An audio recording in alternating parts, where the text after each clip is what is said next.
You don't stop.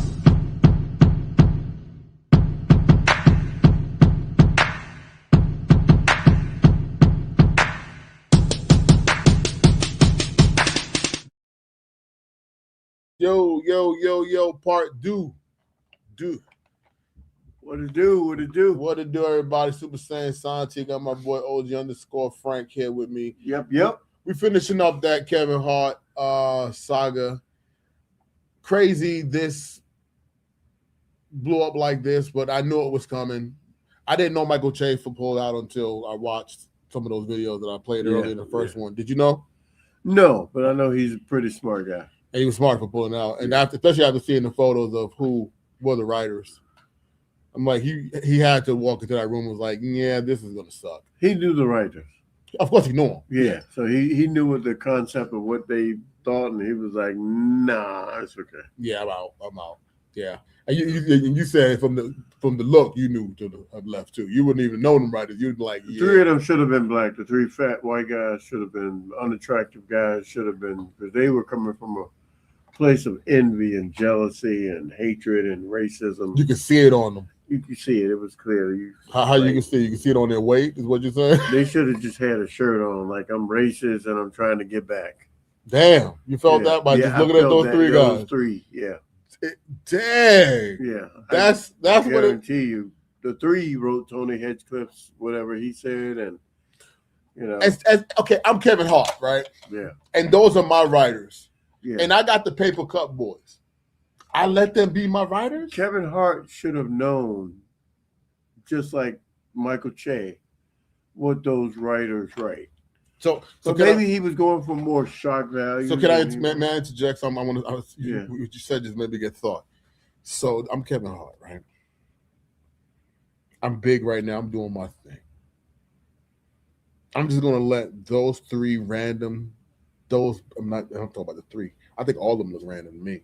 I'm gonna let those guys write my roast. Don't get me wrong. I may add like two white boys, maybe three, to my roast, but I'm gonna use my Paper Cup Boys. I've been using them for this long, and I've been getting this far. So that's where it looked like the sellout conversation, the illumination type conversation. It looked like that stuff is real when I see stuff like that after seeing them writers, and I know Michael Che pulled out. But you're not looking at the flabidity of it. Forbid. Obviously, flow, which is the forbid. The flow being oblivious, flabidity of it. Flabid. Right. He was thinking like,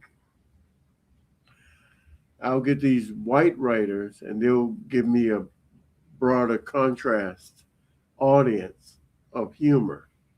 That he must not know his he doesn't, because he's getting out of touch with who he is. He must not know his clientele because he already has them. Yeah. Does Kevin Hart think he really has the hood versus the Caucasian? Well, you know what? He has the Caucasian vote. He got him. Honestly, I think he's getting older. He looked horrible. You said that, and everyone has said that. And you know what? I'm going to say, for all that money, he did not look good. He did not look good. He looked stressed out over this. And normally he dyes his hair and everything. And that's the thing about dyeing your hair when you dye it so much. We expect you to show up with that dyed hair. It's like he showed up like he ain't do nothing that day. Dude, I don't make a lot of money. I'm not wealthy. Mm-hmm. Not yet. But on my payday, I look good as a motherfucker. I'd be like this. But that may not have been his payday. But he's got money. So he's everyday payday. So every day can be your payday. Because the equity he's killing it with, yeah, of course. I mean, he's got at least $500 million already, right? $500 million? You gotta have at least $500 million. Let me see how much. Right, you speak, and I'm gonna look up. You know. So it's not about money. I think it's about prestige. You feel like he's a certain person that's beyond humor, and you remember blacks are only 13% of American. Man, you are actually correct. His net worth is estimated between 450 million and 500 million, making him one of the highest paid entertainers in the world. You are forbidden today, bro. I got. You are forbidden. I got dap you. I'm gonna get you one of these. I'm gonna dap. You're forbidden. You're forbidden. You're forbidden. You're forbidden. Half a bit, bro. God dang, Kevin Hart. Kevin Hart paid. So he lost touch. If I had half a million, you couldn't say a damn thing to me. He lost touch. I'd be like, what? Yeah, okay.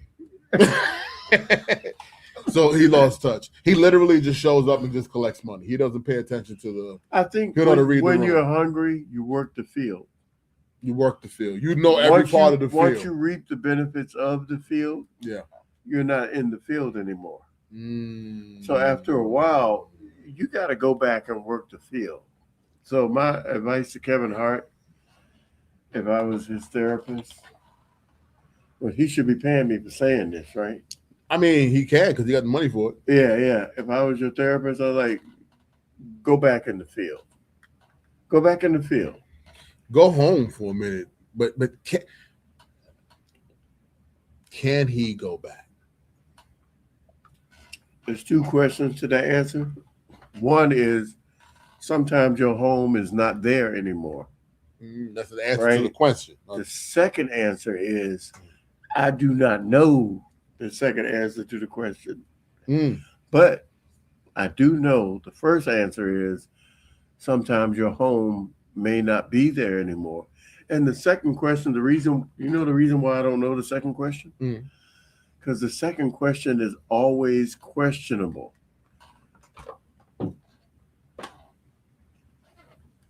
Right? So it's not about your home being there. It's like, are you welcome? What did you do to not be welcome? Why did you leave? So that second question is like, has infinity type of answers. Why? If that juice hit you hard. So it's only two. That juice hit you hard. Yo, man, after I didn't know that was, I can't believe that was the worst he has. Yeah, he has lost touch, man. And that's what happened. He lost touch. And as much as he's in charge, so many people are in charge below him. He doesn't know. I'm dealing with that right now. I'm dealing with that in my real life. I have a guy who runs a certain portion of the company, and he has a lot of insubordinates, but of high ranking. They're insubordinate, but they're high ranking in the organization. Yeah. And he doesn't like, he delegates. So he doesn't know what's really going on. So when I have to call on him to repair his insubordinates or get them on track and get the things that he's supposed to be controlling on track, he doesn't have no idea that he doesn't even know that was going on. He doesn't know when it begins and when it ends. He still has to call the guys that are causing the problem, and he can't come up with the answer because he's so above all these insubordinates. There's too many chiefs in the pot. Yeah, I agree. And he's the high chief. So Kevin Hart is a high. So I'm getting it. He's the high chief, and he has so many people underneath him as a business. He's not connected, and he can't. And can he pull himself out of this? Can you? You said you might go home and home is not there no more. I'm kind of focused on your coworker. Yeah, go. Right. Thank you. You know what his problem is? What's the problem? His problem is he ugly. Hilarious. But that's not his problem. Okay. You know what his father's problem is? No, what is it? His father's father was ugly too. Oh my God. Do you know what his father's problem was? I'm assuming ugly. It's a connection. So that was his problem. You're crazy. His daddy was ugly. He was ugly, and that's the way it came out. Okay, but that ugly makes it disconnected? Yeah, that ugly makes him think he mad. It's not about rational. It's like if a person feels ugly, they do ugly. Man, I don't gotta hear no more. I think we're over, Kevin. Okay, good. I can say this other part. Say another part, but I'm over it. I think we got. Do you know? Like, it's when you get. Do you know how I felt when I got married? I would assume. I don't think I've told. No, dude, I wasn't just happy, right? You see in gymnastics when they square up at the end, and then get ready to do it, and then they run. They do that whole thing and flip, flip, flip, and then they flip up in the air and spin And a they thousand land. times in the land. They're perfect like this. Bang. When I first got married, every day I felt like I did that every morning when I went out the door. Mm. And that's what marriage meant to me. Okay, what they got to do with Kevin Hart's situation? I don't know, but I'll tell you this. What they got to do with Kevin Hart? After a while, I couldn't even do a cartwheel. Like, Oh, you're funny, dude. I'm like, what is this man talking about? But the man's disconnected, and that's where this failed. The jokes didn't hit. It was the whole situation was disconnected. And that's why I am not a fan of Kevin Hart's stand-up comedy. And I haven't. I don't. No, think we've already talked about this, right? Online, right? You and I have talked about. So this. I'm not a fan of. I love him in movies. I love him in movies. I do Upside too. With the cripple guy. With I the thought that chair, was with the money. That was. But the French version was way if better. you see the French version, We talked about this last time. It was way better. Way better. It dog walked that movie. Oh, you know what? And it wasn't. And it had subtitles. And it dog was walked like- that movie. Dude, I didn't even know it had subtitles. Yeah, subtitles. Yeah. It didn't even need subtitles. It did. Honestly, it could have just been a silent picture, and I would have And gotten been great, And I would have gotten it right? because it was also a very quiet picture. A Patch of Blue. Did you watch that yet? A Patch of Blue. No, Sydney no, Poitier. no, Dude, you no, gotta no. watch that movie. Oh, God, So you gotta watch it. A Patch of Blue. Everybody, just try to look up that movie. Sydney Poitier. I'm gonna try. I'm okay. Great You tell me movie. about it. But this whole Kevin Hart situation, I'm gonna finalize it as it was just completely disconnected. I can't even be upset with Kevin Hart because you're just so rich, and that's what Joe Budden said. You're just so rich That you're disconnected. detached. You're just disconnected. Well, you know what? I put it up to a comedian, right? Like, I'm funny. I agree. You know I'm funny. Yeah, maybe you crack me up. I know I'm funny. Yeah. But there may be a day that I'm thinking I'm funny and I'm not really funny. But that's okay. You can't be funny every day. Everything in moderation. No. I think you can be funny every day. It's just that everybody's not going to be funny. I every may day. not be in the mood for your funny one day. So And you might be the funniest you've ever been. no. Let me tell you this: when I'm having a funny day, Mhm. I'm batting 1,000. I hear what you're saying. But what if you batting 1,000 a day? I don't want to watch no baseball. Dude, I'm gonna tell you this: when I'm batting 1,000 on being funny, Mhm. even if you don't like me Mhm. or what I look like Mhm. or what I represent, I like the confidence. when I'm batting 1,000, I like the even confidence. if you hate me, I've got people to still laugh. I like the does not matter. confidence. Yeah. I'm not going to tell you you may not be wrong because who am I to tell you you're wrong? I like the confidence. I love confidence, so I like the confidence. Yeah. But I'm going to still say because I know who I am and I'm confident as well. If I'm not in the mood for it, I may not want to hear it. I might not think it's funny.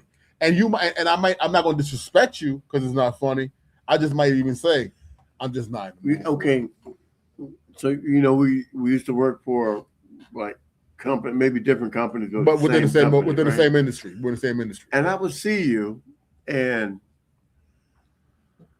my conversation was shock value to people. Killed me, man. Cracked me up.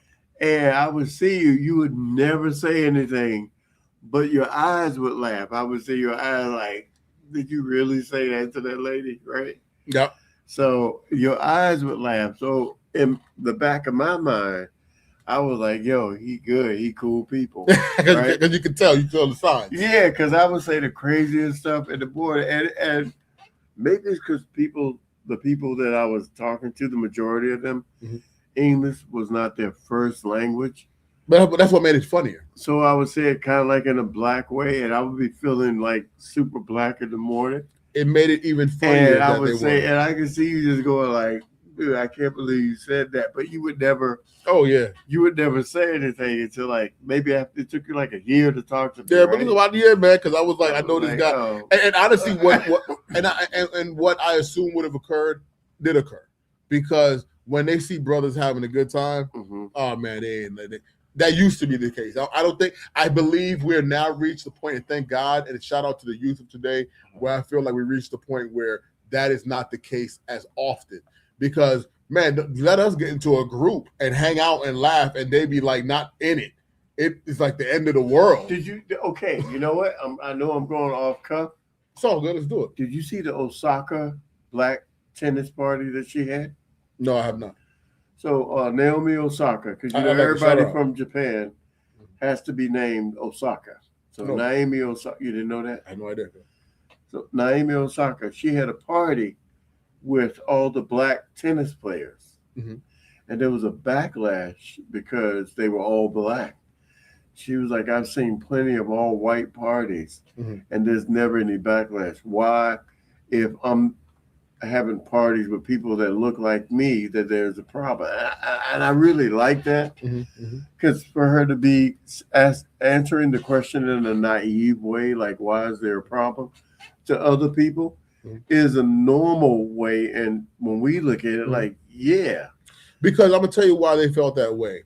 Because they don't believe it's not average to see a whole party full of them and not us there. Because they feel at that level. On that level, yeah. They're like, we are here at this level. Why are we not there? And that's where I go. You leave them out. Well, let me tell you this. I work for many organizations. Yeah. And whenever I was invited to parties, they were all white parties. I was the only black guy. I've been there as well. And to be honest with you, I did like some of the people genuinely, but I felt like, man, when I realized I'm the only black guy, everybody gonna be asking me stupid black questions. You know, that's not the case for me. I'll be honest. I don't deal with that. I feel like that's maybe how you maybe because you are a jokester. You know, you do like to laugh. People feel comfortable with that. Questions, for me, I don't get that. I actually get. I'll be honest, and I'm still to this day. I'm normally not as much as before, because if I have the opportunity to bring somebody up, I'm gonna do all about it. And I also look at companies, organizations that have more of a blending. I like a nice blend. So I'm not the only African American person, but I will be maybe the only African American person in my seat. Where I rank, I guess. Okay. You know what I mean? Yeah. And not like I rank really high or anything, but just there's not many me in my position. And then there's other people, but they're African American, or I'm not, because I'm African Central American, but they're brown people. You know what I mean? And they're at different levels. You know, maybe certain parts of the industry, different positions. But I'm seeing things change, and I'm seeing that we're allowed, not even allowed, because that's not the word. That's not the word I want to use. We can associate now more together without that feeling of being left out. I'm feeling that lately. I'm like, these kids, the youth of today have fought so hard to be listened to and heard, and that's because of what happened in the past, of course. I don't think they fought. I think society is keeping them away from the real education of the history of us. But do you want to be so? I'm not saying not to, but do they need it if it's working out the way it is? I think that they do need to be aware, because they may not need it right now, right? Okay. But later on, when they see it, like we were when we didn't know, and then we realized, we're gonna go, oh man, if I would have known that, I was a Dallas Cowboy fan since 1972 or 74 when they played the Orange Crush, which was the Bengal down at the Cleveland Browns, but whatever. Okay. Right. So I was a Dallas Cowboy fan. The only reason why I was a Dallas Cowboy fan is because my brother was like, we Dallas Cowboy fans, right? And I have no idea what this has to do with the subject being. I have no idea either, man. I'm waiting for you to tell me. What was the subject being again? You're cracking me up. Do you remember? Let's go back to Kevin Hart, since you can't recall what you were talking about. You're having a lot of good fun. Yeah, you have a lot of good fun. Where would you go with it? I don't know, but I know I had a good point to make. Right? That's the part of when you get older and when you Oh, go into. Okay, let me tell you this.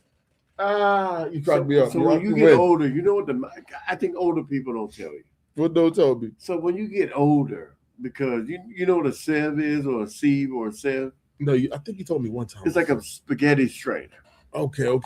So your experience as you go through day by day, whatever happens in your day, goes through your mental sieve or sieve, Mm-hmm. right? Mm-hmm. And not until you get back home and you relax and sit down, you start thinking about like, what did this guy say? Like, what did that mean? The lady at the this, what did that mean? And whatever. Mm-hmm. So Straining the it. older Yeah. you get, the Mhm. bigger your sieve is Okay. or sieve, right? Okay. All right. So when you ask me a question, my sieve is not like 40 years ago when I didn't have the experience. Now it's like You have way too. You have so much data. it's so intricate, like in totally different. Well, we were talking about. So you remember this? We were talking about the diversity.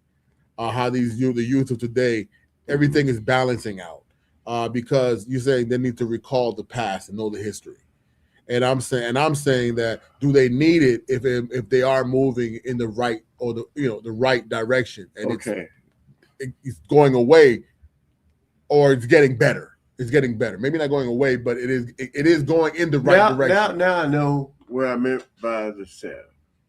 So the sieve or the sieve, right, makes you aware of red flags, green flags, Mhm. things to think about. Because the ancestors were not wrong.